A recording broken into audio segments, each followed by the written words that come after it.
Hata sasa nimekuambia tupande bike, utaki. Nimekuambia acha kunipa stress wewe. Kama ukutaka kutembea na mimi ungesema sawa.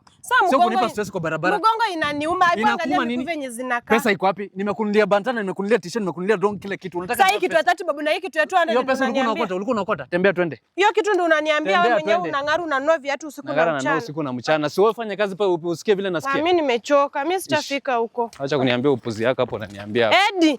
Bro, wewe utaningojea bike ndio mimi nataka kupanda bike. Mimi nimechoka kutembea. Uko na pesa ya kupanda bike? Si uko na pesa. Eddie mmelipwa tu jamani hii December. Nimelipwa ndio kuniambia nini? Usinikasirishe. Utarudi nyumbani sasa. Nimelipwa pesa yote. Sirudi nyumbani, mimi nataka unipandishe bike. Nilikwambia kama utembei ukae kwa nyumba. Ni ukasema utatembea. Twende. Sasa nitatembea hivi mguu ikiwa hivi. Si ungeninunulia kiatu kaya hapo basi. Hapa ni ushago, sawa? Hapa ni ushago. Hata kama ni ushago tu kuna mapikipiki. Pikipiki ndio hii imepita. Sasa si umeona imepita, ungemwambia kubebe. Ungemwambia kubebe. Wewe acha zako. Usinipe stress wewe. Wewe itabidi ungoje. Usiniletee maibu kwa barabara kama hutaki twende uniambie. Eddie, wewe ni ngoje bana. Wewe heri utanichapa tu lakini mimi nimekwambia mimi sitembee hadi huko. Mgongo inaniuma au nisikii. Twende nyumbani. Twende nyumbani.